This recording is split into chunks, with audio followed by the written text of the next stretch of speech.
my spirit is a bone. Yeah, so I posted a couple of questions on Discord to Hunter. One was, well, they were both to explain. One is the actuality and existence of man is his skull bone.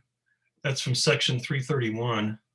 And then the famous, or the only reason I know it's famous because Hunter's brought it up a number of times, the being of spirit is a bone, section 343. So Hunter volunteered to talk about that at the beginning, and then we can launch into discussion from there. Sure. Yeah. Oh God, did I agree to do that? No. I'm just, You suggested it. I know. I'm just, okay. I don't really know. The definitive answers on it. I love that. But if I told you like, yeah, we'll talk about that, and then the thing starts, and I'm just like, I don't know. I'm just lost. Okay. So to clarify, yeah, Nevitt sent me like these messages on Discord, or not sent me messages, but posted them in the Discord chat text channel. Boneheaded Hegel, that's funny. Saying like, okay, well, here's this part that I'm kind of confused by. Like the skull bone is the being and the actuality of the individual or whatever. And then the next one being that like the being, it's technically the line is, at least in this translation, the being of spirit is a bone. And I probably should have looked through the Miller translation before this, just to go see what he says is the exact wording of that sentence, because it's kind of interesting. What section is it? The spirit as a bone thing? Yeah. I don't know, but I know that the one where it's his actuality and existence is his skull bone, that's 331. But I think that the bone one, I can find it. I know, yes, it's 343. 343. The very last sentence of 343, the being of spirit is a bone. Okay. So just to kind of briefly, all right. So for 331, yes, it's very impressive, Chase, that you've got a no. On 331, I think to me, when he starts this discussion on 331, it's important to kind of get what he says prior. 331, where he says that the being of, well, actually says, yeah, the actuality and existence of man is his skull bone. prior to this sentence, to not just take it completely out of context and try to extrapolate from it, but to place it in its proper context and look at what the text is saying around it. Right before that, he says, okay, brain and skull. Two ideas that we have in our mind, the human brain, and in fact, the human brain and the human skull. Let's narrow it down just for the sake of our analysis as people. Let's just say that, to talk about men. So the brain of a man and the skull of a man, they are treated differently as different acting parts in an interplay of phenomena and materia in the existent world, in reality, by what he calls observing consciousness. Not just by phrenologists or by quacks and astrologists or whatever. He's saying, like, from the position of an observing consciousness, the brain and the skull are treated differently, right? In regards to their place within the unity of the organic entity or being that, I guess, retains that brain or skull, or makes use of that brain and skull, or whatever you want to say, is in relation to that brain and skull. So brain and skull are treated differently. How are they treated differently? Well, sometimes one is the cause, like my brain has my DNA in it that's kind of organizing the entire creation of the rest of my body. And so my skull is being formed around my brain. Or perhaps my skull exists and the brain is sort of like a gray matter. The fibers of a brain are like a liquid that will fill whatever container they are placed in. You know, that's just a very banal example, but he's like, in that sense, let's expand that idea to the notion of cause and effect. Brain and skull are seen as in some way causing and affecting the other one in this reciprocal relationship, right? And he makes the point, and this is all on page 192 where he's talking about this. he says it really doesn't matter which one is the cause and which one is the effect, because to talk about it in this way, to unify all of what's going on, or to simplify what's going on into a chain of causes and effects that work in a purely sort of syllogistic, one guarantees the other in like a almost temporal unfolding, it misses the aspect of organic unity that is, for Hegel, I think, its reflexivity, the notion of extremes disappearing, the mediating middle being a vanishing void. There are a lot of functional aspects of the movement of a concept that do not fit within something like, Fichte, how he talked about, like, I think it was Fichte, right? Who said, like, the most basic form of a thought is a proposition. The most basic possible form of a thought is a proposition. And you build from that with further propositions as you go. Like, his line of thinking is like a series of steps that go one, boom, boom, boom, boom. And Hegel says, no. Sometimes you got to go back. Sometimes you got to loop around. Sometimes you chill out. Sometimes you give up. Sometimes it breaks down. And you start over. But starting over at the exact same place with the exact same proposition will not lead to the same place, for Hegel. Even if you didn't have it's just there's this openness, and there's this incompatibility with pure necessity in progression being the sole determining factor in the progress of a concept, argument, or proposition or thought in the economy of the thinking and the real. So back to this, the point that he's making about brain science or the point that he's making about the brain and the skull, right? Here's a way to word it in like a more contemporary way. Brain science, like pure, like hardcore, materialist, determinist, objective, object-oriented ontologies, brain science, like being a cognitive scientist or whatever, like what's that guy Steven Pinker, who I think is just awful. Brain science is akin to phrenology in this way. Absolute just capitulation to the rules and regulations of brain science is akin to falling into something like the problems that are in the thoughts of phrenology. And his biggest sort of, and this is at the very beginning, this is like that's the whole message of like this huge first section is all about this. But the first thing he says about it is, well, just for starters, the organic relation of a thing, of any organic thing, the organic relations in the organic thing that's relating to itself in some way,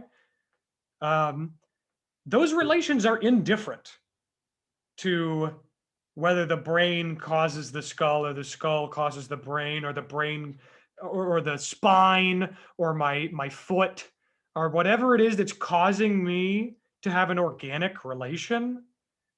The notion of cause and effect within the space of an organic relation doesn't really mean a whole lot anymore. And in that sense, organic relations are indifferent because just this ridiculous example, even if it's a way more complex sort of mosaic of experience that is trying to be built by a brain scientist, for me even if I reduce it down to this absurd claim that the brain causes the skull or the skull causes the brain, this absurdity, it can fit both of those views. That's fine. As far as the organic relation is concerned, okay, we can work with that. Sure. Let's take that as the first start, all right, that can be a part of it, I guess, in a way. If you're talking to the organic relation, it would probably say, yeah, that's kind of true in a way. I feel like organic relations would be kind of like a hippie, who's kind of like, oh, that kind of makes sense. That's kind of sensible. I'm the outer of the inner. I'm, you know what I mean? I'm not just the inner dude or the outer. I'm the outer of the inner. And the inner, he's got his own inner, and I don't really know anything about that, but I'm chilling.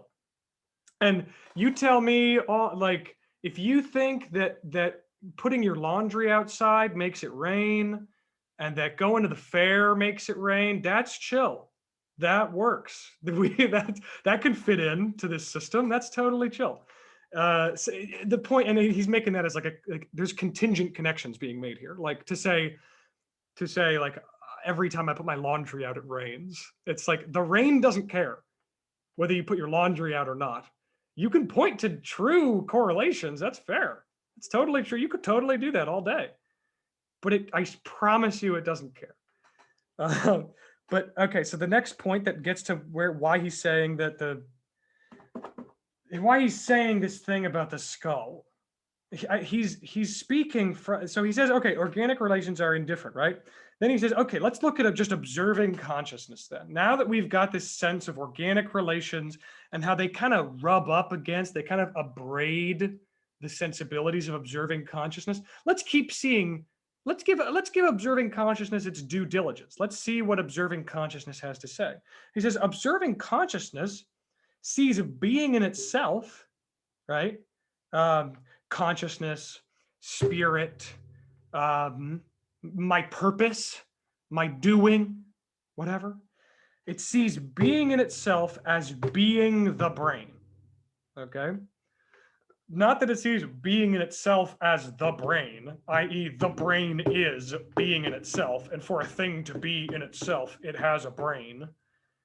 But observing consciousness sees being in itself as being the brain. So the external layer of being in itself is the brain. And existence and being, thus, in this sense, existence and being, because being in itself, that's the gray matter. That's the weird sort of techno babble. That's all the green matrix lines and infinite galaxies or whatever that are inside of your brain that I can't parse through, that I don't understand. It's just this wild infinitude of information. That's being in itself. That's chill. I don't care about that. But existence and being, and another way to word this, the actuality and existence of a man, that is his skull bone. That's got to be his skull bone. But this is for observing consciousness, of course. The point is, Hegel is making these statements from the position of observing consciousness and not endorsing them, but saying like, so there's, if I'm going to take a purely observationally reasoning, like purely rational observational stance as to what's going on, a couple things, he's starting to kind of allude to a few problems. First off, very obsessed with cause and effect. Very, very, very obsessed with lines of cause and effect. Second, it as a part of seeing the human experience, or as experience or consciousness or self-consciousness or spirit, seeing that as an amalgamation of causes and effects brings one to a point where they do not see any of it. They lose sight of all that spirit and that purposiveness and that doing. All they see is dead matter. They see dead, inert stuff. And that's why when you talk to Zizek and you say, like, what do you think the universe is made out of? He says, I don't care. It's stupid. It's out there. It's dumb. I hate it. I don't care at all. It's like, well, why would he say that? Because yes, observing consciousness is obsessed with cause and effect, just to clarify, Nivet. But when there's it's kind of like also another point that I think Hegel tries to make is like, and this is, I think, Hegel's big thing with Christianity. We haven't gotten to religion yet, but I listened to a podcast recently that talked about Christianity in this interesting way. But a big point that I think he's made at different points in his work, his oeuvre, if you will, is that if you look at experience through the lens of purely objective, determinate, I don't know, events, truth events, or whatever you want to do. First off, where does subjectivity go? And second off, when you try to look at that objective pile of data and matter and peel it apart like the fibers of a cotton ball and see where the subject is hidden, you don't.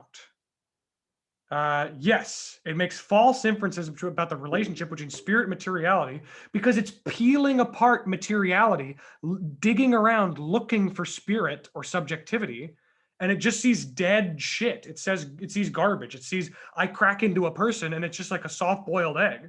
Where's all the art and the creativity and the meaning? It's just like goop and blood. It's stupid.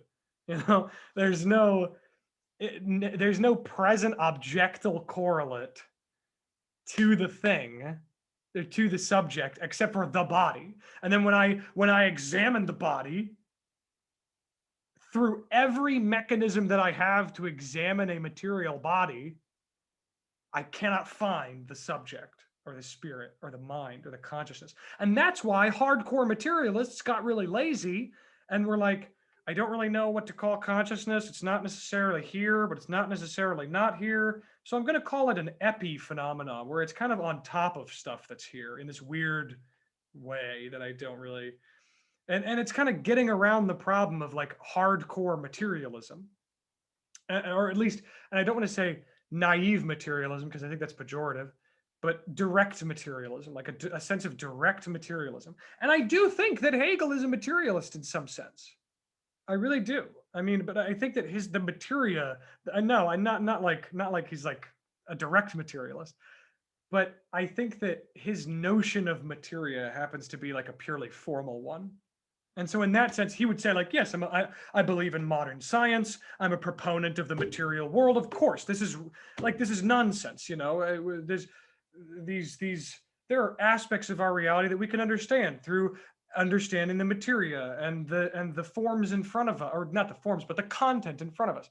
But all that content and all that materia is purely sort of formal. Everything kind of falls onto the side of forms at the end of the day. But I'm getting away from myself.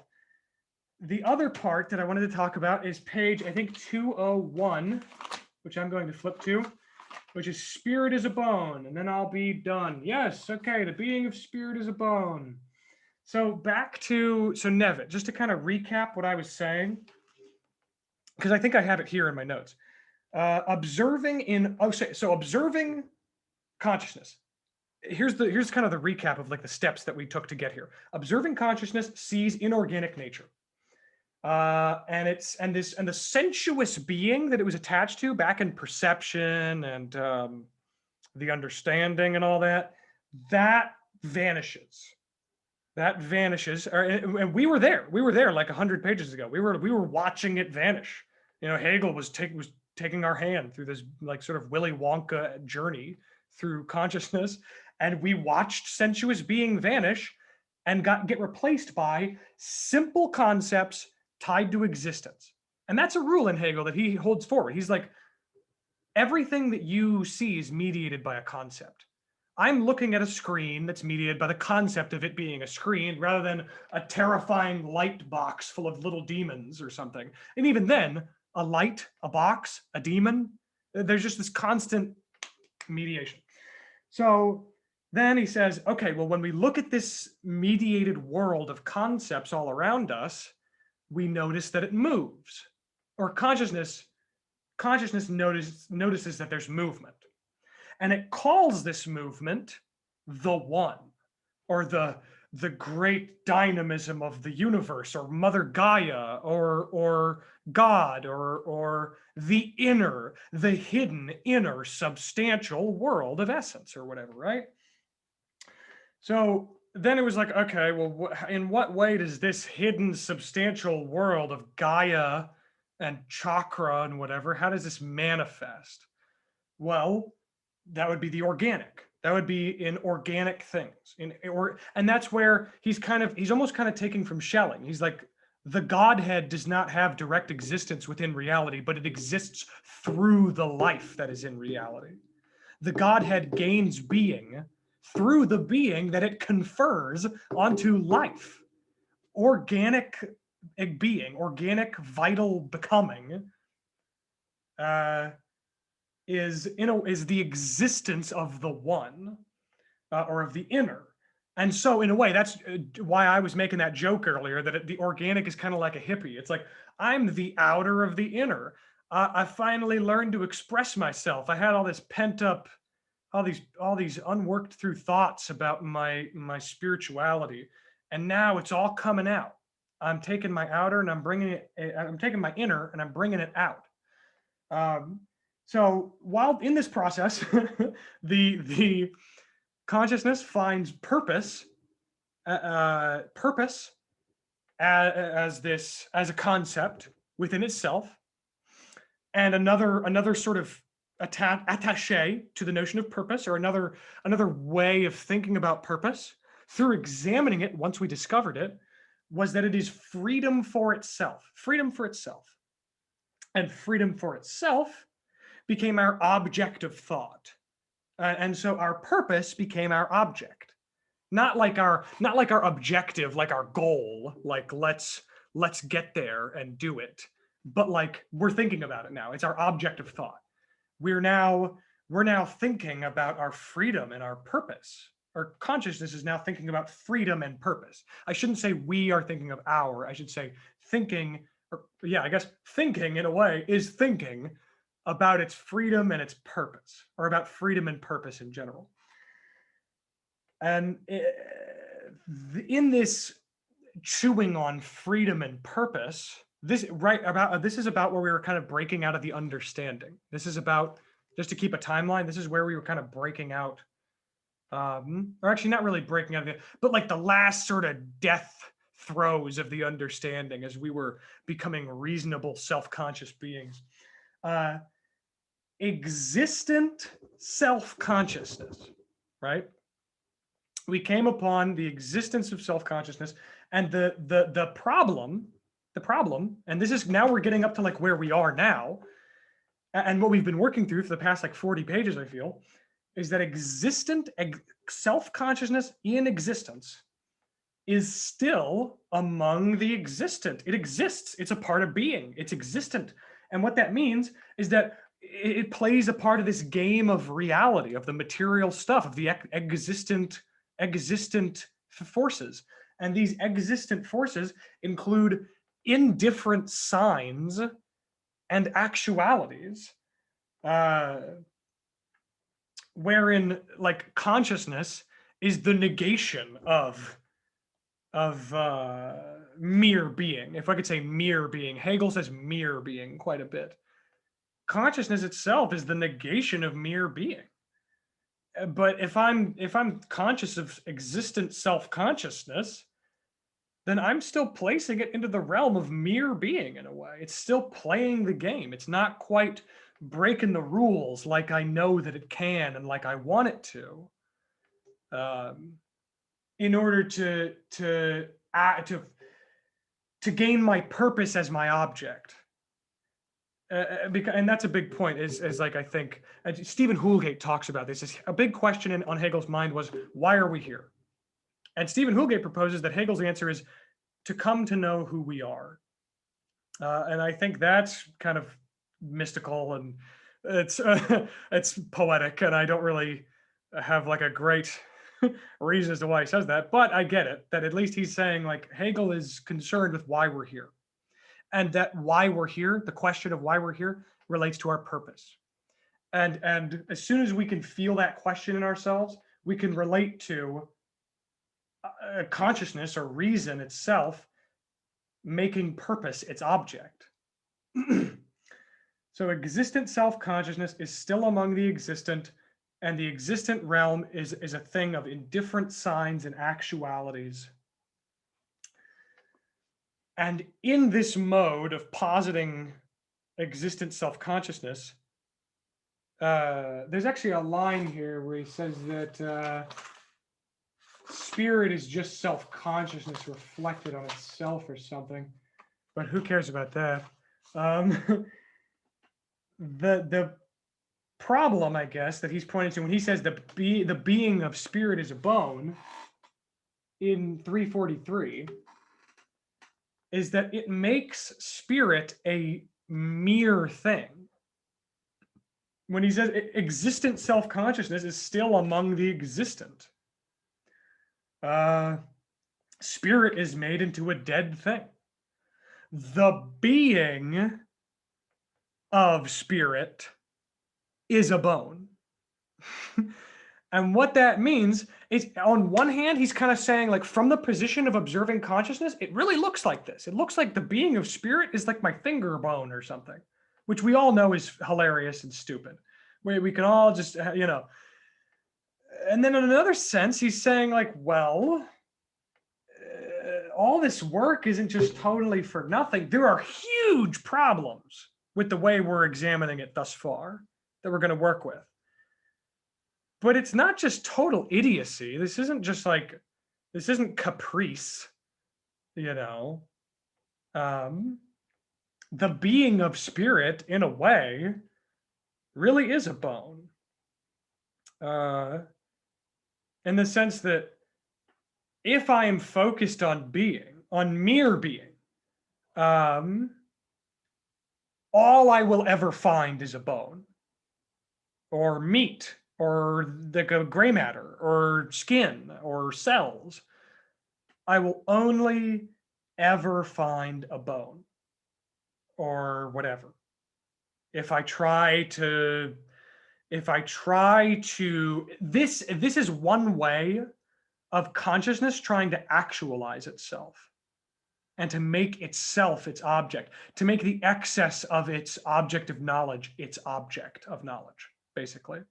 The subjective, oh, how is my shitty subjectivity muddying the water? How is my subjectivity coming in and intervening and putting up a frosted pane of glass between myself and my object of knowledge? That excessive element, I'm going to make that into the object of my consciousness, my subject, my subjective distortion, how I am ruining everything. Why am I always ruining everything? And in doing so, one way to do it, a very flawed way to do it, and a way to do it that would require a little metaphorical thinking, which is not exactly in the bounds of the consciousness that we're talking about here, but one way to do it would bring us to the conclusion that spirit is a bone. And I liked, just at the last part, I really, really liked the part later where my judgment here, where he's saying spirit is a bone. He talks later about infinite judgment. He talks about the capacity of infinite judgment just a little bit later. He says, like, the spirit pushes the inner out of itself into this representational consciousness. That's what we're talking about, right? Because at the end of the day, we are all kind of super smart Hegelians, right? So we all know that spirit is the punchline and we like spirit and stuff. So we can all know, like, hush, hush, for all the normies that are reading this for the first time, they don't know. Spirit is the one doing all this stuff, by the way. You know that, right? Okay, well, so let's convene. Spirit is pushing the inner out of itself, right? And you know all that stuff I was just talking about with the bone thing?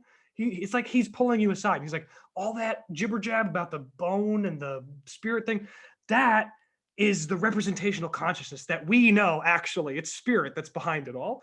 But so let's talk about it. It does this representational thing. Can you believe that over there? Could you believe that mess that I just wrote? Oh my God, it abandons it there. And then he said, it's kind of like our genitals. It's kind of like our genitals being the place where we make life and piss. We make life and we urinate with the same thing. He says, literally, he's like, nature kind of got in on this little joke of the infinite judgment of man in its equating of the realm of our bringing forth of Genesis and life to the place where we bring forth urination. And I think there he's talking about infinite judgment, this infinite judgment that binds that has the capacity, at least, to bind the highest and the lowest, i.e. the spirit and the bone. Life, Genesis, and P. And is like pointing at infinite judgment as this capacity that's present within observing consciousness, but that it's not enough. Recognizing itself as infinite and going through the motions of what that implies would be self-comprehending life. And that's what we're kind of hoping for. That's what this book is about. That's what we're going for. That's what we're shooting for, kids. But representational thought of infinite judgment, that place that those other guys were at, that would be like urinating. That is what he said at the end of the paragraph. He was like, that would be sort of like urination. Yeah, that's my thoughts on those questions. Okay. So, okay, a lot of interesting stuff. The thing that I was just explaining, just to make it clear, is I'm not sure. I didn't see that you had asked the question, what is infinite judgment? So I wasn't trying to answer that. I just wanted to, but okay, the thing that Hegel really seems to be getting at here, he's definitely, like almost everything that goes on in this book, he's not really super serious about it if you take it out of context and just say, I can, um, okay, I can imagine someone who's trying to just, they have some kind of agenda to present Hegel as, it's absolute ridiculousness. This is this is your brain on continental philosophy and, postmodernism, kids. This is what happens. You think spirit's bone. But somebody who did that would just take that quote, spirit is a bone, and just leave it at that and say, okay, that's his proposition right there. And basically what Hegel is doing is the exact opposite by this whole dialectical thing, where it's all about the movement of those concepts. You can't just take an isolated concept and say that, he's just simply saying this. And almost everything works like that, where it's instead has to be put into this context with the whole organic relations of all the ideas that he has in his whole system of science or whatever it is. So, but what he's, by saying that spirit's a bone, this is the observing reason, is this movement that says that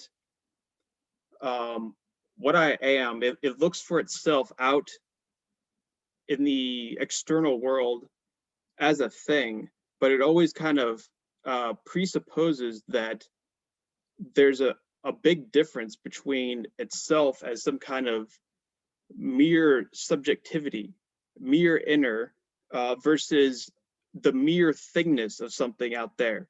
So there's always this big gap between those things.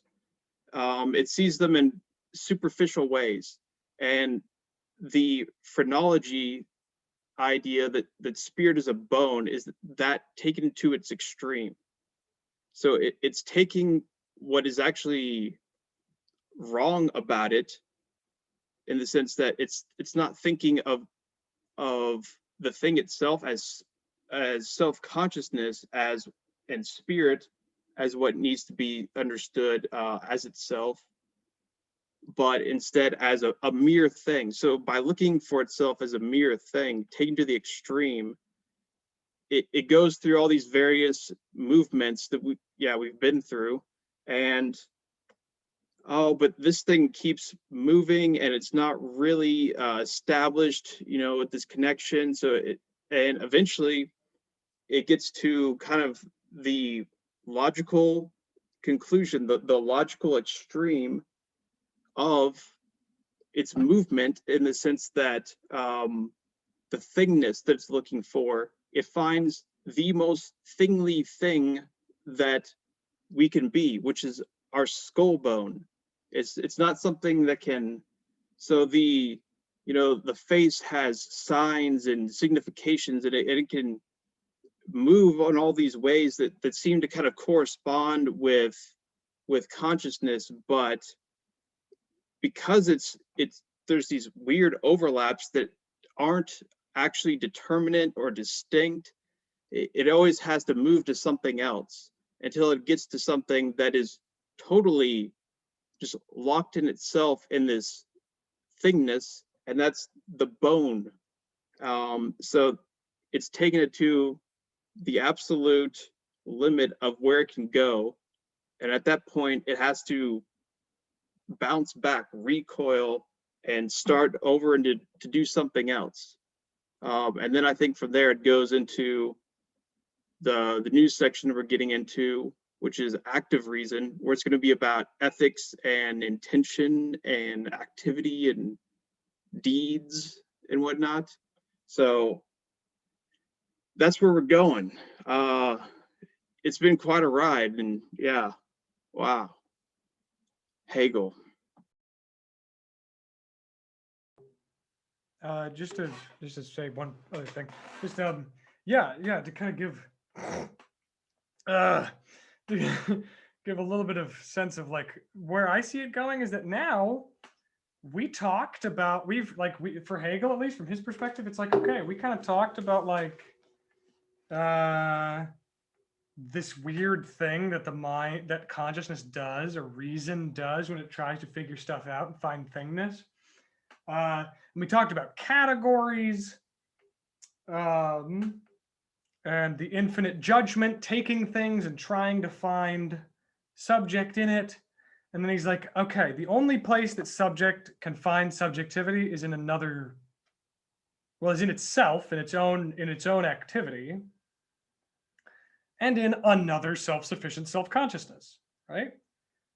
And he's like, okay, well, now we're kind of encroaching into the realm of ethics. Oh my God! Now there are two self-consciousnesses. Oh, what are they going to do? They've got to live some sort of ethical life. And then he talks about, what an ethical life is. Then he kind of outlines the structure of a community, and he makes a point about the law of a people being like the engendering of those people. And then there's a further move. Okay, we're in this community, and I think, I'm not just what those other people tell me I am or what they expect of me. I'm a singular. I'm an individual, man. I can find happiness by compelling myself toward natural drives.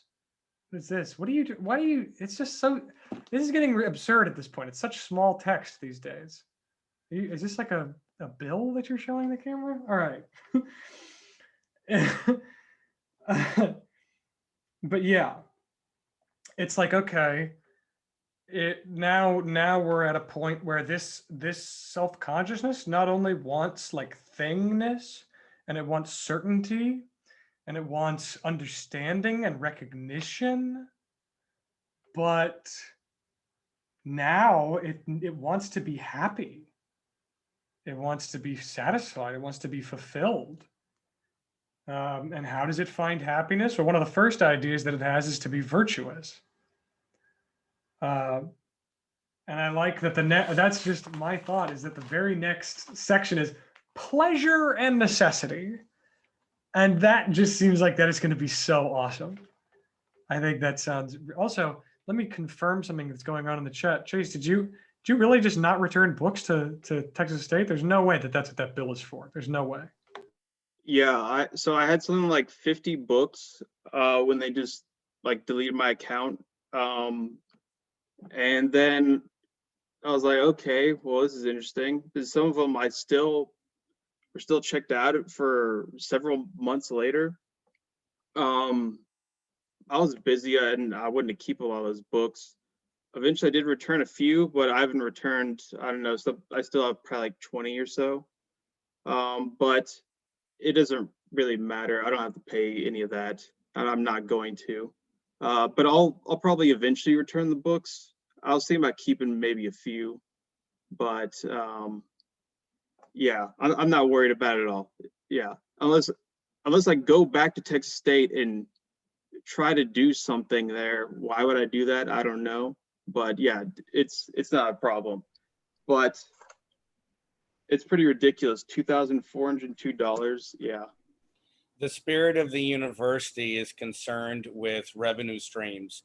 And if you want an official transcript from Texas State, the university is going to say pound salt.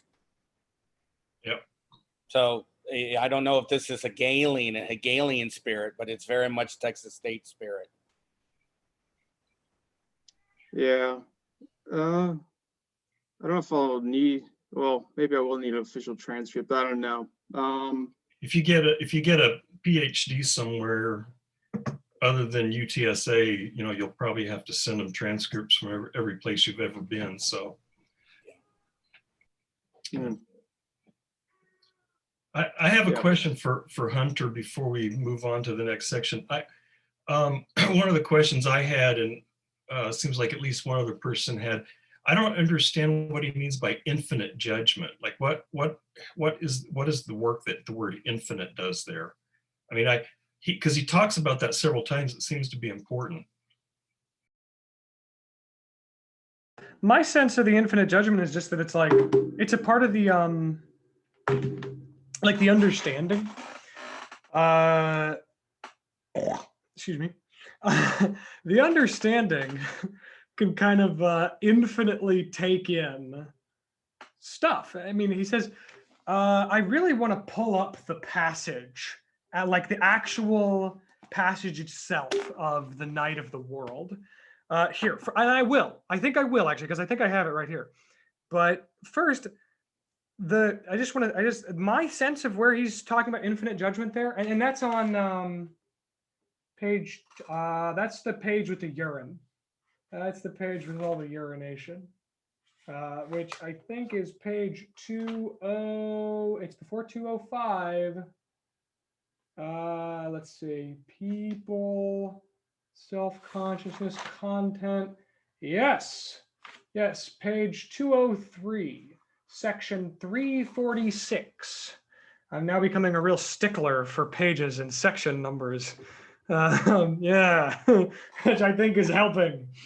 I think that okay, let's just see. Viewed as the being of spirit, brain fibers, dead objects, immediate and sensuous, all thinghood, purely objective thinghood itself, within the concept alone is the truth of reason. The purer the concept itself is, the more foolish is the representational thought which is sinks in the content. If the self-sublating judgment is not taken with the consciousness of its infinity, but is instead taken to be an enduring proposition, whose subject and predicate each count as valid on their own, and where the self is fixed as self and the thing as thing, and for all that where one is supposed to be the other, within itself, reason or essential to the concept is immediately estranged into itself and its opposite, an opposition which just for that reason is immediately sublated.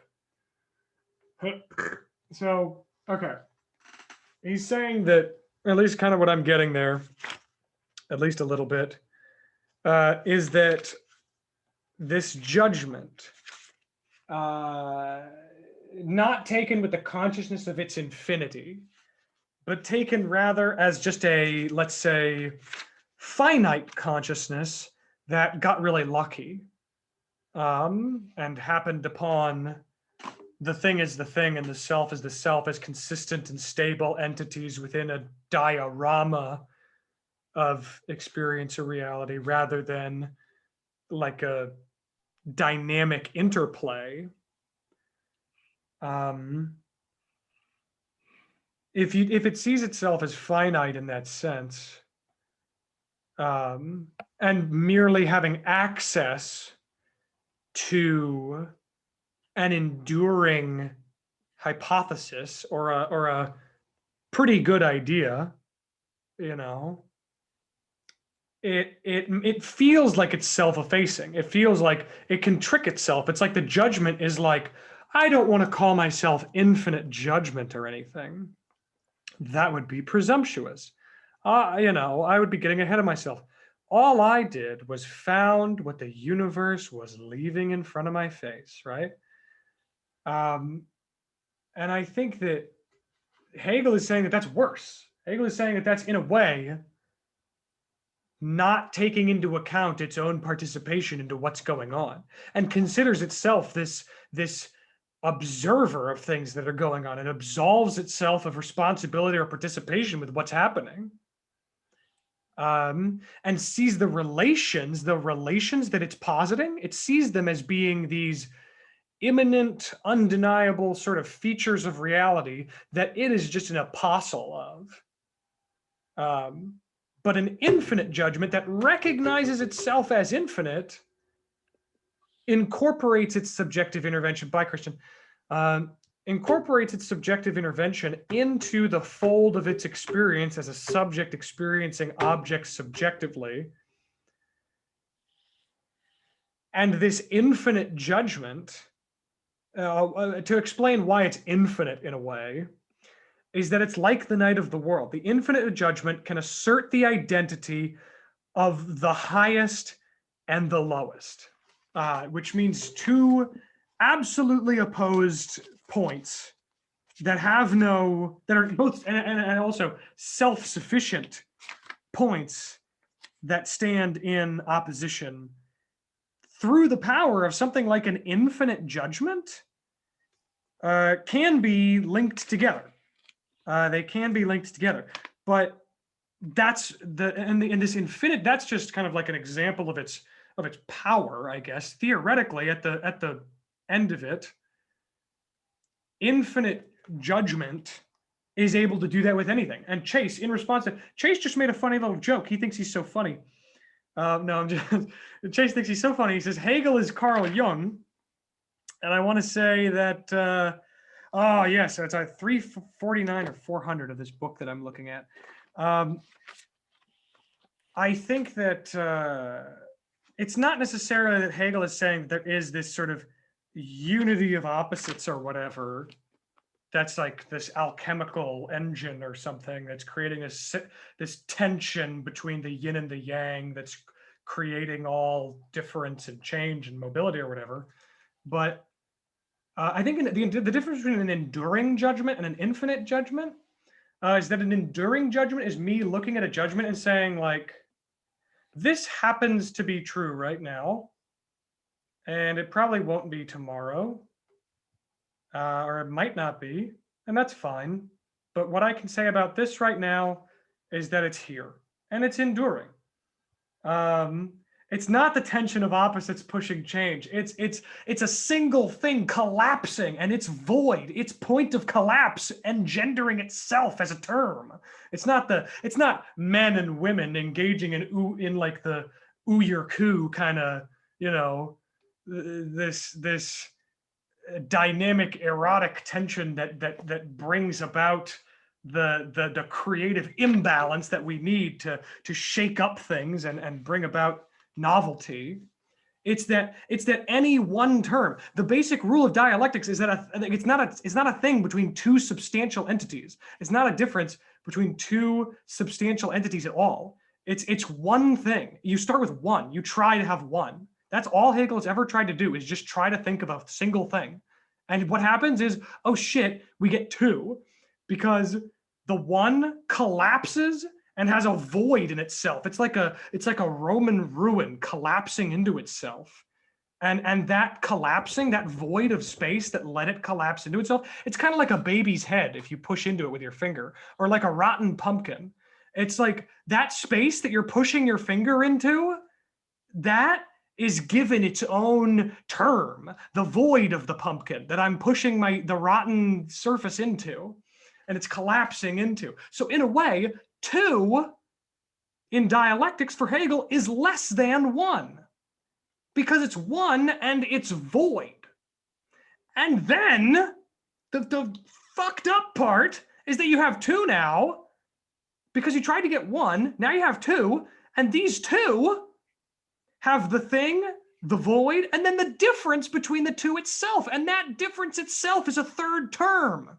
And so everywhere that there's one, there is three.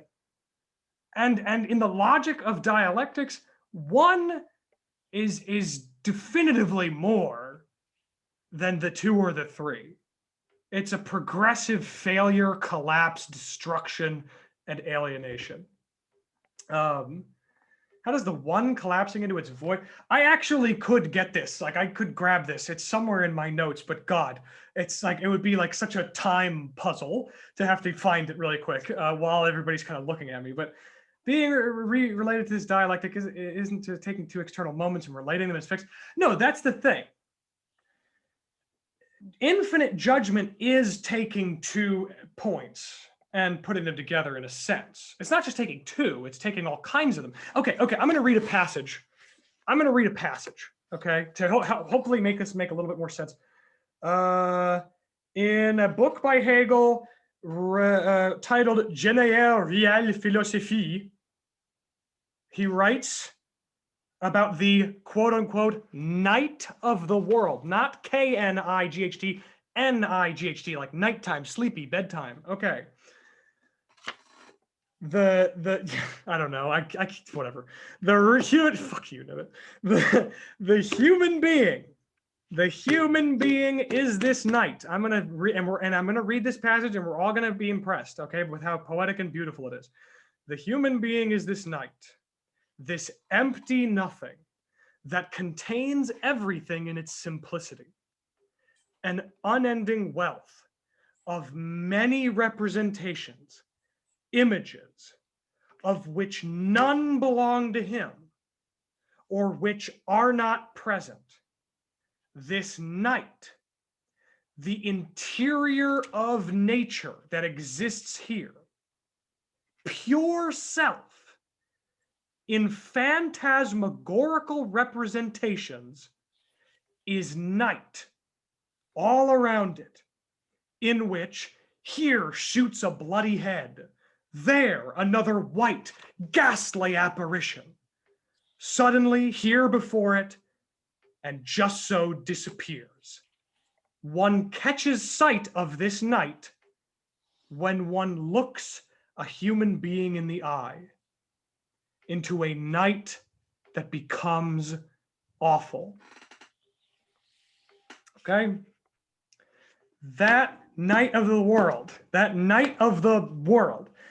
to me, I mean, if we can be careful not to be blinded by its poetic beauty or whatever, I think there's really something being said here that and I'm going to just ignore Chase's attempts to devolve all of Hegel's beautiful philosophy into mystical obscurantism. I think that, and I know that the yin and the yang is a progressive bifurcation and so the power of the understanding is the night of the world. I think the night of the world is the tremendous power of the negative in a sense. I think that the night of the world that he's describing is the negative power of the understanding in its natural state. Spirit kind of in the guise of like proto-spirit. And in this state, in this guise, it's just raw understanding, grabbing this and yanking it towards itself and relating all these things and having all of them there and yet none of them there. This is the infinite judgment. This is part of the infinite judgment of being able to pull a bloody head and a white ghastly apparition and the interior of nature. And this night that becomes awful, it all swirls together in the infinite power of understanding, the infinite, genuinely awful power of the understanding. And yeah, you know, Hegel is just Taoism if it was stupid. You guys are reminding me, let me just, okay, you know what, I've had it up to here, and let me tell you why. Just today, I know what y'all are doing, and I don't, and yes, I know. Yeah, I know, I didn't know you were gonna say that, but I was gonna accuse you of it, Nevit. Everybody here is just yanking my chain, trying to get a rise out of me, and that is exactly what was happening earlier today in my group chat. I was trying to discuss my thoughts on video games and why I think some of them are rewarding and some aren't. Travis was on the complete other end, and everybody just thought it was such a hoot and a half to get together and feel like a real team at my expense. And I see that it's here again. No, I'm just no, but Nevin, I really do. I just before Travis. Enduring judgment is just a thing that's like, I think it's going to last. Infinite judgment to me is like seeing that these connections, this connection is coming from itself and that it can do that with anything. Infinite judgment, recognizing itself as infinite, says, I can do this with anything. And I know that. And it's qualified. But an enduring judgment would be like, it'd be kind of qualifying itself, but really kind of substantializing the judgment rather than the opposite, I guess, which is kind of whatever, accepting its own limitations. But yeah. So is an enduring, are enduring judgments just like a regular judgments that we make, just what we normally think of as judgments, or like propositional judgments? Well, first off, yes, I do. I think that an enduring judgment is just like the billiard balls will behave as I expect them to, for example. You know what I mean? Like gravity works at 9.8 meters per second. That's like an enduring judgment, I feel. But I think that like an infinite judgment, God, Chase, you're really just trying your hardest. You're really trying your hardest to get me today. I cannot believe it, because I think that I want to respond so bad, but Travis was saying something and I want to give him space. No, Travis, you don't want to say it? No. Okay, well, you have to say it to me later, Chase. All right. Listen, Chase, listen here, buddy. Here's my first problem. Okay. Here's my first among a list of problems. Okay. Jesus. Okay, let's just see here. All right. So I think that from the position of Jung, there is an endorsement of primordial archetypes going on as an existent feature in our psyche. And I'm not saying that they are not useful concepts in order to talk about how we feel. When I'm talking about my past loves and my regrets and what a stupid, stinky monkey that I am with all these failures and sadnesses, I'm talking to my therapist and I'm saying, oh, this ex-girlfriend was such a bitch. And he'll say, well, she seems to kind of act like the Sphinx, like a Sphinx-like personality. Oh, did you know that's an archetype within the archetypes that Jung describes? I would say, oh, wow. Well, that's a fine how do you do. Isn't that a coinky-dink? Maybe that means that all of my life is actually a set of pre-established substantial primordial archetypes. No, I would say that's a correlation. That's kind of awesome. I can use that to effectively talk about what I'm experiencing as a way to relate to it through the sense of a metaphor. But is it necessarily the most direct elaboration of the mechanisms of my experience and of my psyche? No, I really, really, really don't think so. And my basis for this is that the unconscious, at least in terms of things like Freud and like Hegel, this is where I think that Jung being like Hegel told, I thought you were really baiting me, because the unconscious has nothing to do with like a hidden lake of substantial ideas that we just aren't willing to think, that we repress. It's not an iceberg where the top of it is what we see and the bottom of it is all our secret skeletons in the closet, or some BS like natural instincts that is like, these are my repressed unconscious urges to be a Nazi or something, that I'm just somehow, or to club a woman and then have sex with her, rather than this stupid cultural thing that's forcing me to write her poetry and wear perfume. When in reality, in my unconscious, I really wish I could just get to clubbing, and the point is, Jung, in a way here, totally, yes. No, what kind of sounds like Freud? The iceberg thing? How much, God, I'm going to have to put, the iceberg sounds like Freud? What? Yeah, you're talking about repression of the unconscious and whatnot, that there's kind of disguised unconscious motives to things. Isn't that Freud? I'm shocked. I feel like, have we ever talked before, ever? This is just, like, I just feel like I totally don't think so. I totally, and I feel like I've, over the last, how long have we known each other? Like 3 years? I feel like, I don't know.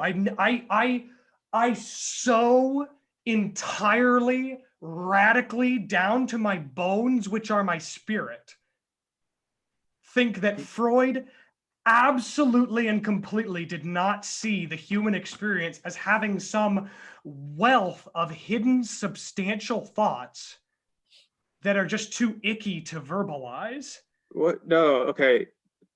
or that Someone they're else weigh in. Does that not sound like Freud? The what, unconscious repression. but the unconscious I in don't think Freud that's that ridiculous. I don't know. the unconscious in Freud is, well, there's a primordial repression, yes, but it's not like literally I repressed my sexual encounter when I was young and I literally like forgot about it and then was literally reminded of it because it was hidden in a locked box in my brain called the unconscious.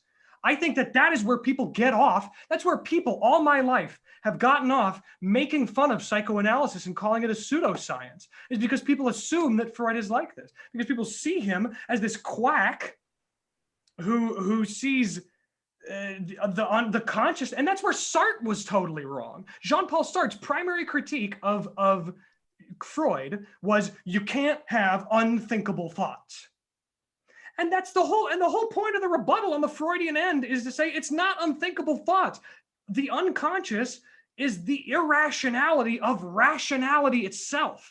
For me to have a consciousness, there is an element to consciousness, which is that of which I am unconscious, and that is the unconscious, not this basin of substantial stuff. And Jung is anti-enlightenment here. Freud, at the very least, accepts the radical contingency of all truth. Jung is on the side of anti-enlightenment thinking, proposing these primordial archetypes as substantial entities like unthinkable thoughts in a hidden crystal lake in our mind. And Lacan takes the Freudian logic of the contingency of truth further by saying that the radically contingent symbolic formations that we are, they are radically contingent symbolic formations, but they nonetheless sustain my identity.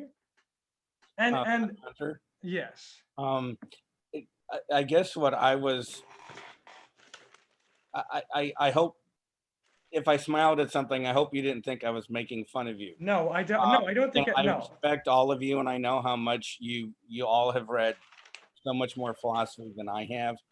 What I have been trying to understand with Hegel is and of course these are very broad statements, but that Hegel is trying to get at subjectivity. He's trying to get at intersubjectivity, and I mentioned this before, and I don't want to emphasize it because it just might just be me because of my reading of other authors, thinkers, but I was in some of what Hegel was writing. It was interesting to me. I would think of Husserl in some of what he wrote, and I know obviously Hegel predates Husserl, so it's a Borgesian. Husserl created his own precursors, right? But my sense is that Hegel was trying to get at human understanding about humans' thought processes, understandings. And since this is so early in the 1800s, maybe his vocabulary is not the one that would resonate with us. But in different discussions we've had, and with the actual textual language that he uses, I can see why he had such a powerful influence in the later 1800s and 1900s, even if there's certain things that I find a little odd. But I do agree that when he's talking about the skull and all that, he's really showing the limitations of a kind of thought process that could lead people to actually think that the mind is in the skull. But if a person thinks that there is any kind of, if there's something more than material reality, organic or inorganic, how is one going to try to deal with it? And I know there was a criticism of an earlier part of this work by Hegel, that it was kind of like, oh, there he goes, he's just being a Lutheran. And again, I apologize, because that's putting it at a much lower denominator than how someone said it. But you know, how can someone dealing with subjective understanding, trying to get a sense of how we understand on ourselves and the world, and then if there is a kind of non-material element to that, what's the vocabulary that one can use for it? I hope something that I said made sense.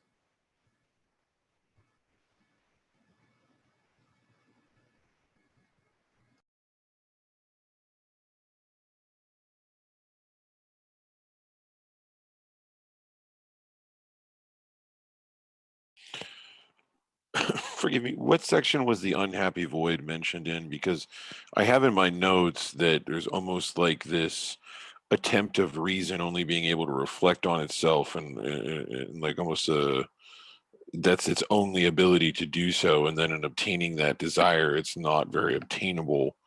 And I was trying to at least come to some Lacanian type terms with like the objet a with that, with Hegel's definition of desire, though for some reason I can't find the mention of the unhappy void in 327. There's an unsanctified void Unsanctified. on Unsanctified. page 199, section 340. I was kind of wondering what the heck does that mean? Yeah, that's okay. There it is. Thank you. Yeah, that's the one I was kind of like most curious about, at least in this reading, and please forgive me for being late. It just seemed like it was going into phrenology, and then just out of left field was this huge summary of all of his epistemology in like 3 pages towards the last section. And I have to go back and reread it again. But I felt like there was quite a bit in this section after him talking about the bone. And I also kind of like that whole concept of reason only being able to reflect into itself and obtaining that desire, not having it be what it wanted. I was wondering how that was relating to that unsanctioned void. If that's a direct question, sorry.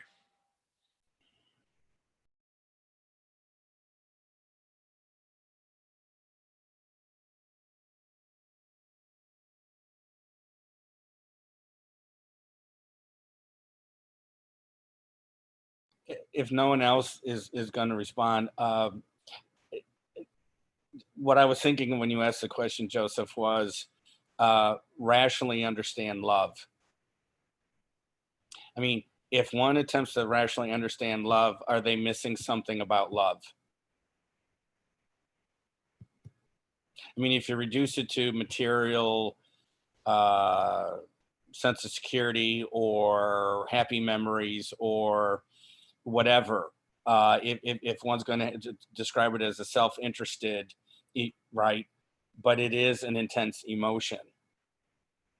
And if one was only going to try to understand it in rational terms, it seemed to me something would be missing from the analysis. And I'm thinking that possibly that's what Hegel is attempting to communicate. That reason has limits that reason doesn't even recognize. And who was it? I think it was Edmund Burke who said something earlier along those lines.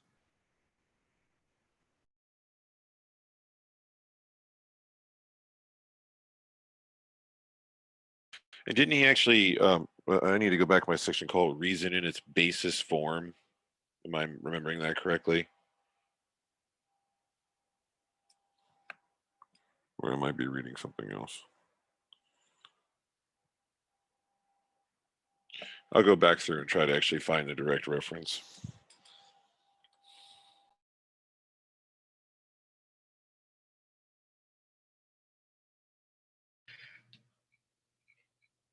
Well, I have a question about the last part of this reading, starting on page 203, the big section B, section 347. You know, and I, again, as usual, I only have a vague grasp of this section, but it sounds like early he's saying that, you know, there's this unity between the individual and the community. and that ethics emerges from that.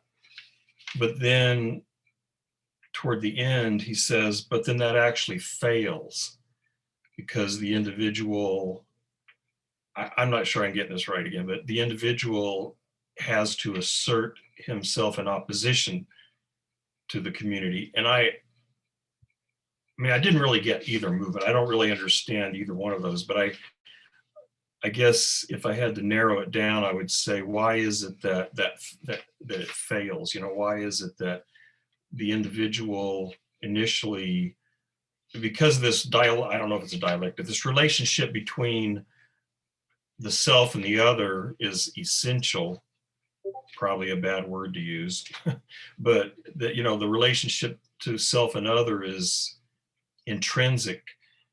And so this ethical structure sort of arises from that, but then the individual has to assert himself against that. And I don't really understand why that failure occurs. I have something to throw out and see if Hunter tears me apart, but I'm scared now. Hunter's reactions. My understanding of that section was kind of framed in the idea that like each stage has its little like 3-part developments. And what we just went through with like observing reason, it's had its like look to nature, look to psychic laws, then look to the physiognomy, phrenology, and then moving into this, it's also going to have its 3 stages. And I think like the ethicality is kind of like the first stage that it's like presupposed, and that like the individual like living the ethical life, which I think he talks about like is like the example is like Greece, where like he has that quote too, where it's like, what is wisdom and virtue consist in living in conformity with the ethos of one's people. And so like the individual like in conformity with the community may like live according to the ethics, but then live in conformity like with the ethics. But this is a kind of like given ethics. They're given and the individual like feels no part of it. It's kind of just empty. It's just like this empty community that they don't understand like how it really like gives them meaning. And so it necessarily like pushes them into like revolting or like leaving or falling. He uses the word fall. So I was kind of like reading it, that kind of like falling from this like immediate given of the community's like ethical standards. And then it like slips into pretty much like living according to its singularity. And I think that's where he'll get into this first little phase of this stage, which is pleasure and necessity, where it just slips into just like living according to its impulses, its brute impulses. And I think what he's going to talk about is how it like naturally comes back to the community. And I think he uses the word morality on page 208, and it says that this is a higher shape than that of the previous ethical life.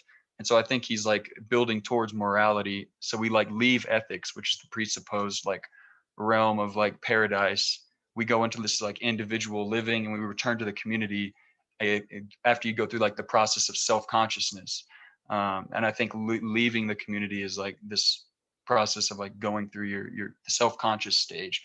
And then when you turn, I guess, to spirit, it's like this morality is like the upgrade of ethics, where it's like a more like you recognize your participation and your like giving shape to this community, I guess.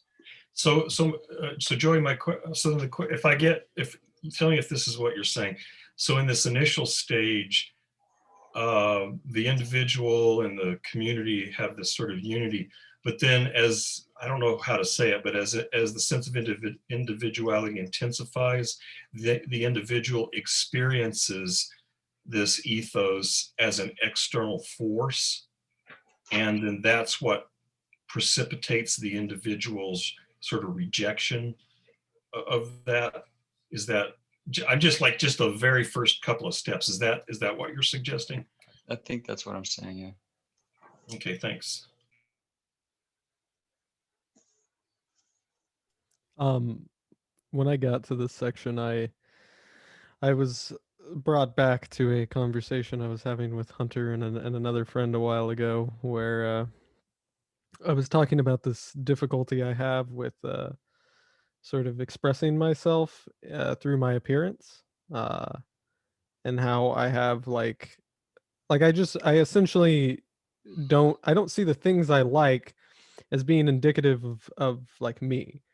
So if I go and I see like clothes at a shop that I kind of like, there's a distance between me liking them and then seeing myself in them. Like I don't feel like they represent me, even though I like them, even though I enjoy them. And I was basically talking about this idea and saying that like, so I essentially I have this difficulty with expressing myself in like I guess a consistent way for like everyone around me, or being like, oh, I want to be this, and I want to wear this, and I want to be this in front of everyone.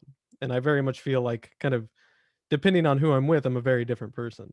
And it's not like I don't feel like I'm manipulating those people, or I'm like, I'm just giving people what they want, but rather it's just a sort of uh it's more of a fluid thing where I feel comfortable kind of expressing certain parts of me myself around other people, and I see like a different sort of value in that. Um, and that I'm essentially a different person around different people. Uh, and I don't know if Hunter remembers him saying this, but he said that that was spirit. And at the time I didn't really understand it, and I because we had not really talked about other people at all in this book. And this is when I really got to that point of realizing like, oh, okay, so now other people exist. That's cool. Um yeah, that's fine. Uh and so I don't really I can't say that I got to this section and was like, I understand what Hunter meant by that. Uh, and I don't know if Hunter, I mean, if he doesn't even remember himself saying it, then maybe it was just uh, an impulse or something. But uh, oh, like when it was Evan was over, we were sitting on the couch, we were talking, we just talked for a while, for like quite a bit. That's all we were doing. And then it was actually kind of funny because when Hunter said that, he was kind of like still looking at me for a while and like wanting me to respond. And then Evan started talking to me, another friend.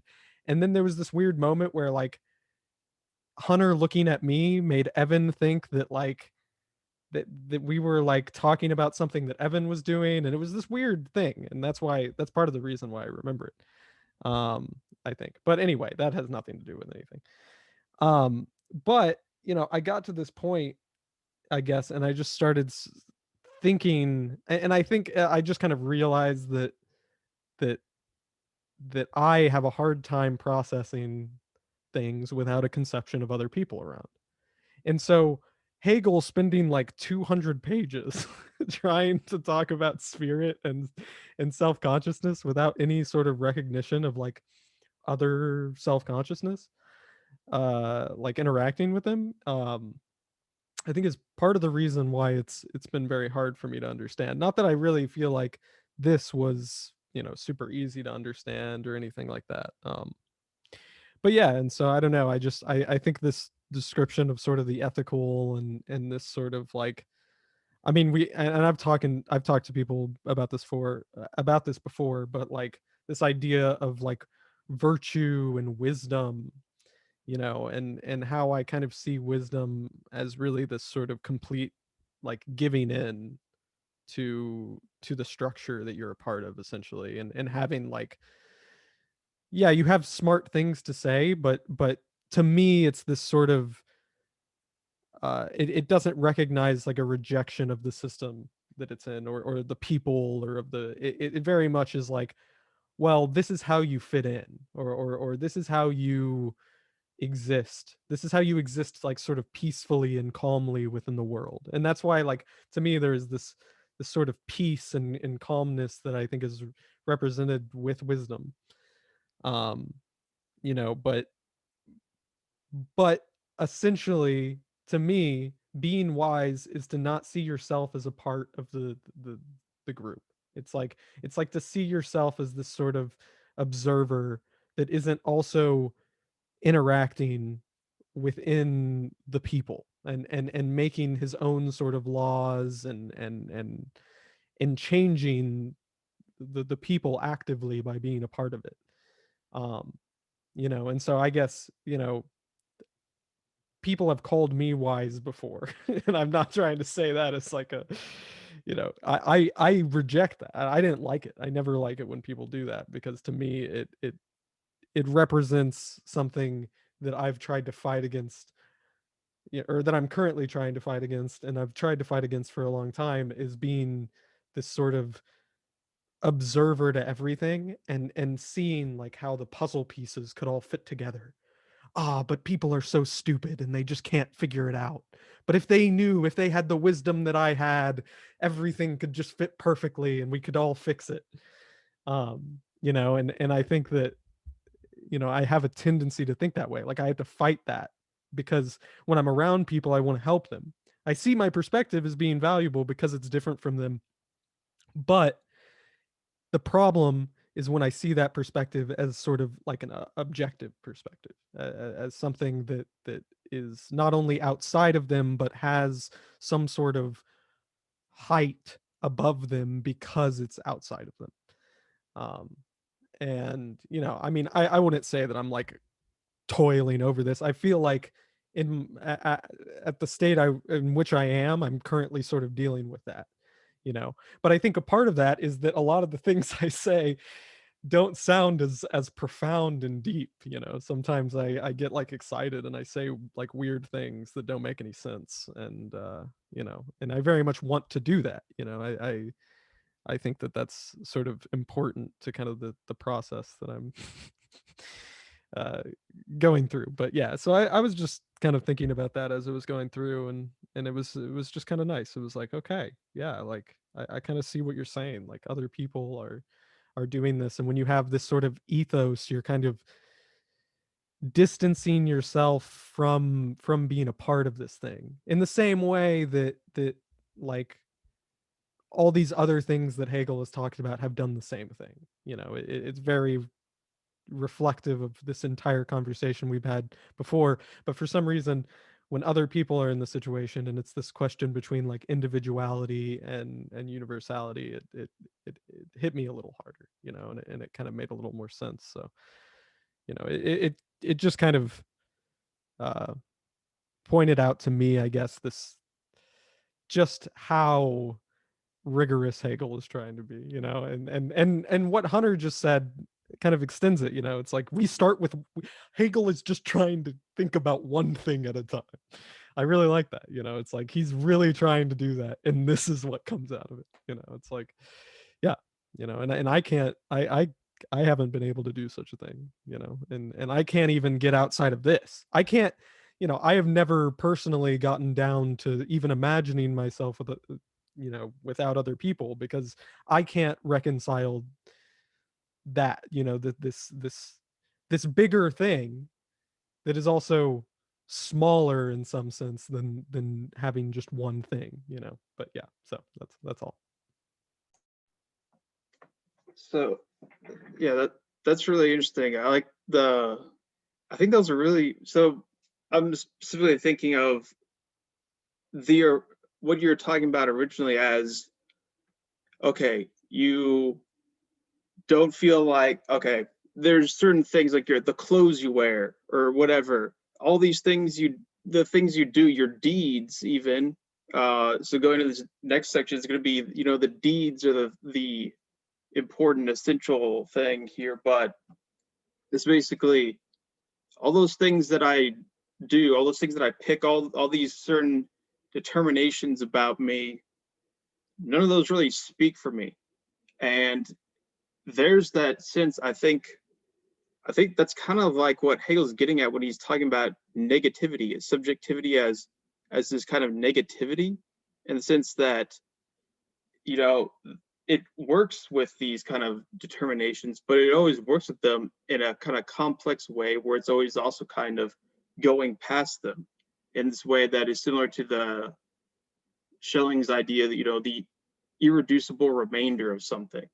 But in this case, it's a little different than it's not necessarily like a remainder. It's still something that's kind of I don't know if it's below the surface, but I think that's definitely getting to something. And then to kind of bring that to something that I was thinking of right at the very beginning, when we were talking about just phrenology, and that, okay, this spirit is a bone type of logic that I think is, and Hunter connected it with, materialism as like yeah, I think he did. And that made me think of, I think it was Nevitt in the chat who mentioned the eliminative materialism, I think. That's what it made me think of. And the same thing happens there in this idea that, oh, one of these things that specifically these things, these, determinate objective things, that's what it takes, this observing reason, that's what it took as what it is. So in one thing, it's taking something like, okay, brain events or whatnot, that thing is my consciousness. And what Hegel's looking at is, how is self-consciousness actually thinking of itself? So for someone like Daniel Dennett, there's self-consciousness there that is thinking of itself as not self-consciousness, but as some kind of abstract just thing. I don't really know much about the eliminative materialists and what their ideas. So I'm not totally sure, but I think this is also kind of similar to the whole idea of kind of biological determinism. And now, we have to say DNA, genes, this is the thing that we are. I mean, on one level, it's clearly true that genes and DNA are part of an aspect that becomes whatever the hell you are. It's clearly has an influence. But I think the thing is that the problem arises when you would then make this kind of total identification with just that aspect of yourself. And I think that's what Hegel's getting at by saying that logic taken to its logical extreme becomes a bone, the skull. But now I think you can see that that's still around in these new forms of, it's just these neurological events, or it's your DNA or whatever. And then these things actually kind of have an effect based off of just the simple belief in that.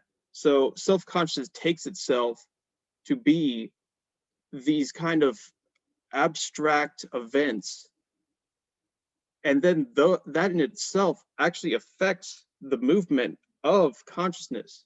And that's kind of what Hegel, I think, is getting at by showing that, okay, consciousness, believes all these ridiculous things. And then, on one level, it's like, well, who gives a shit, Hegel? They're wrong, But he's showing that, like, oh, actually, it does matter. It matters because, by believing that I'm a bone, it changes the way that, thought works and moves and whatnot. So I think that's very just relevant to even today, because it's easy to see, phrenology, this is something nobody believes in anymore, but I think this is still going on in just different forms now. So that, and also the fact that, but then spirit is this thing that kind of always avoids those being totally pinned down by those determinations of whatever it is. Your brain, your skull, your DNA, your genes, and it's constantly moving and moving and moving to absolute knowing, I guess, until self-consciousness realizes that it is self-consciousness in a very real manner that's not abstract, it's very concrete. I guess that's what it's eventually moving towards, but I guess we have to find out. just to add on to that a little bit, but also to what I was saying earlier, I think that to just kind of make it clear, I guess, like in the same way that Hegel, I think, is trying to sort of like think about one thing. I think for a long time I tried to think about myself without other people. Like by myself, what I am without anything else. And I think my inability to do that I can relate to this process of thinking, I guess, you know, and this trying to do that. And yeah. Well, yes, exactly. Yeah. And I mean it's absurd. It's like to even, you know, to imagine that really is like, I recognize sort of the absurdity of that because, you know, what, like there are people around us, you know. Yeah, exactly. But at the same time, you know, I just wanted, in a sense, I wanted to know that there were certain things that were my own, and I, you know, I don't believe that anything is my own, um, at this point, but I do think there's value in sort of creating distance between the people around you and trying to recognize, you know, the ways in which you give things away and the ways in which you take things for yourself, no matter how incomplete that is, you know. And so that's sort of kind of, I guess, the lesson that I learned, you know, from doing that. And that's, I guess, what I see Hegel doing on some level is like, look, we get that this is impossible. We can kind of intuit that. But in what way is this really happening? You know, it's like, what are we giving away? What are we taking? What are we, you know, and let's really get into that. And, you know, I think there's value in that, even though there's sort of, in my eyes, no end to it, you know. Yeah, I think that's a lot of what his kind of critique that he has about individuality is that it's wrapped up in all these, you know, reciprocal relations of or this whole, you know, mutual recognition type of thing, is that, you know, the individual doesn't work on itself. It's wrapped up in all these things. And, you know, he gets into that with the whole master slave dialectic thing, started from that. And then this section coming up is going to be a kind of reiteration of that on a higher level, the ethical part, where active reason that's becoming ethical. But I think this also ties into what Hunter was talking about at the beginning with the idea of the organic relation. What do you? Stop rolling your eyes, everyone. Yeah, you guys can roll your eyes out. It's all good. So this organic relation thing, I think that was a really interesting idea, specifically against the idea of linear causality and all this stuff. There's these contingent connections and whoa, wow, that was pretty freaky looking. Yeah. Yeah, don't do that again. I don't think that's healthy for your eyes, and it certainly wasn't healthy for me. That was great. That was awesome. Yeah, we're I'm going to having- talk about Freud more. Oh God. Keep it up, Hunter. We'll talk about Freud more, okay?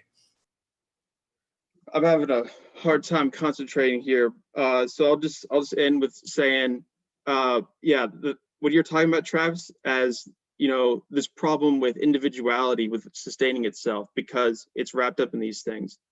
I think that's kind of what Hegel is getting at almost the whole way through, by saying that no, you can't just talk about a bone. It's wrapped up in all these organic relations with the whole.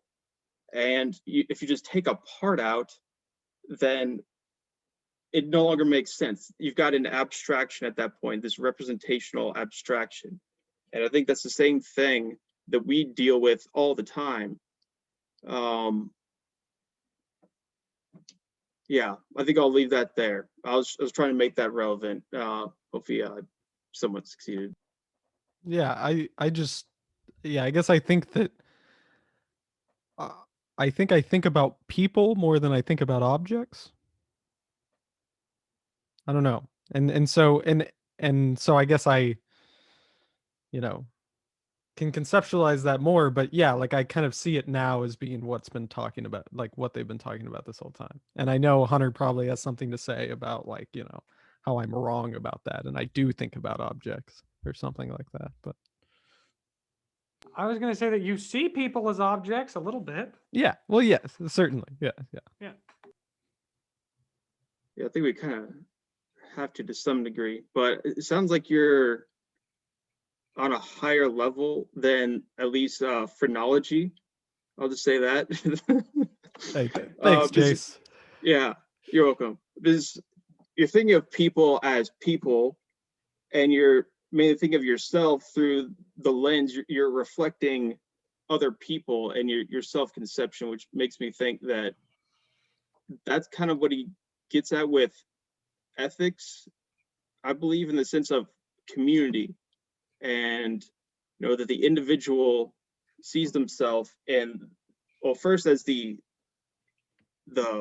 free individual sees themselves as a free individual by kind of looking at the other free individual and recognizing that there's some kind of reciprocal thing there. It's kind of like almost like a stereotype of classical liberalism, in that I mind my business, live and let live, and you mind yours, and I recognize that I don't trespass on your rights and you don't trespass on mine. And that's basically, it's this kind of John Locke thing. But then I think the problem is that even that individual, that atom that's kind of selected even for that, is still an abstraction from these organic relations of everything. But really, can it ever resolve itself then? It seems like probably no. So yeah, I don't know.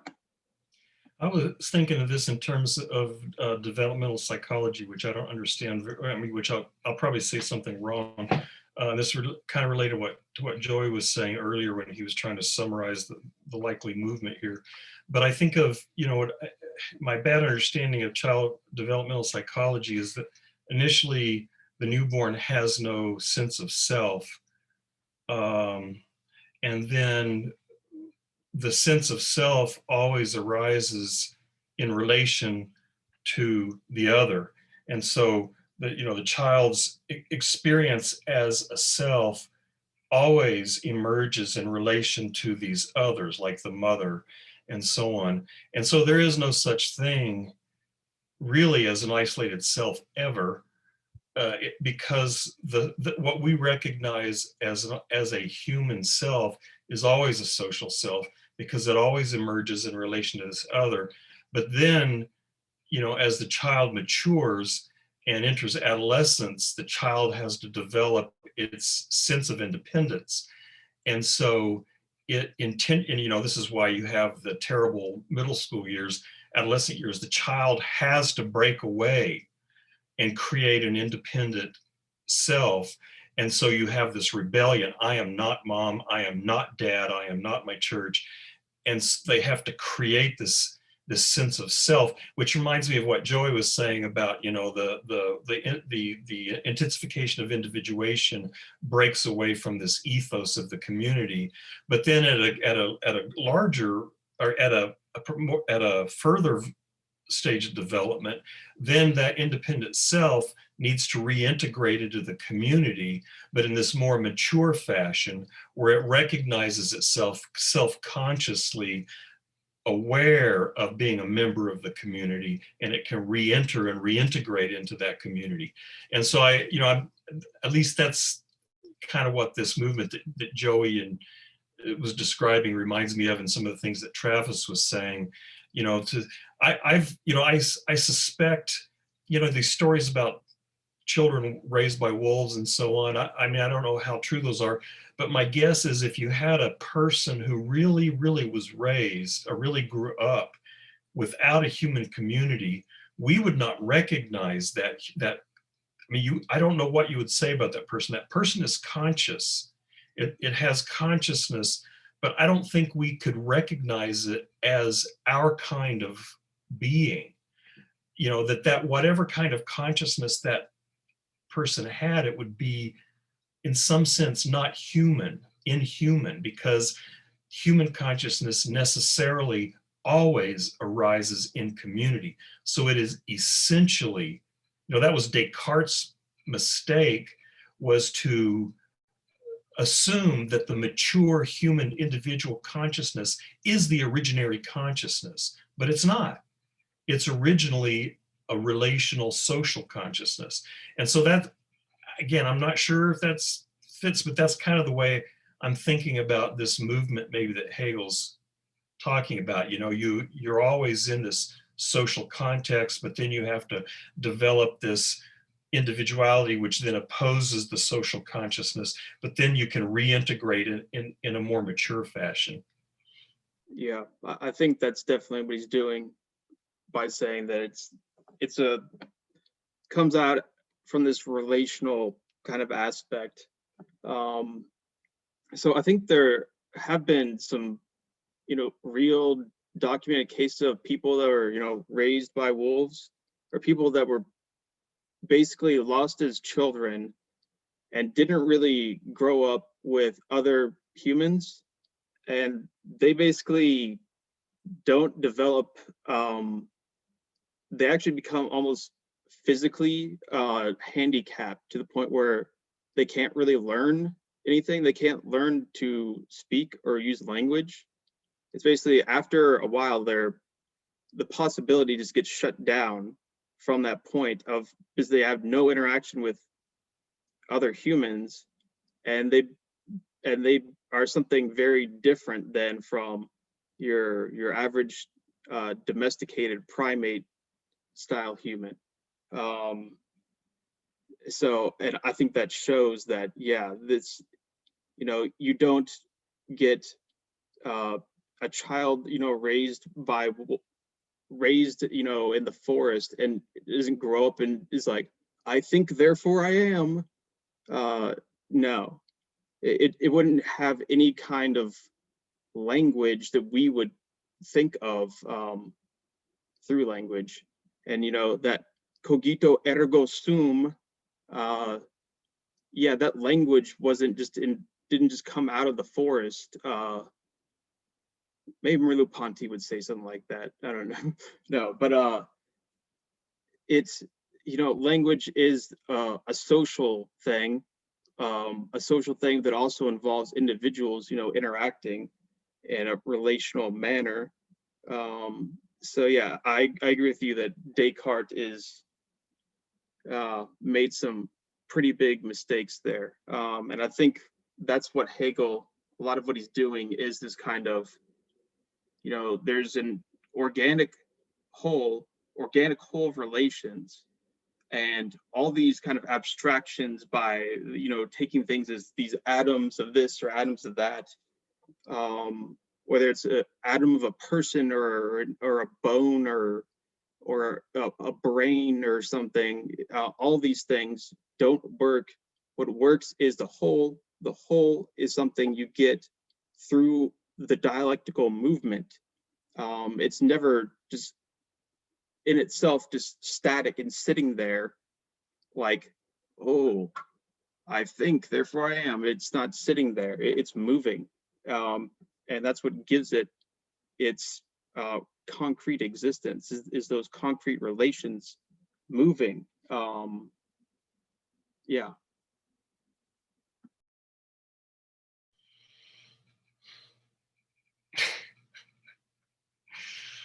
I was going to say something about Hunter and Bones, but then I said boner.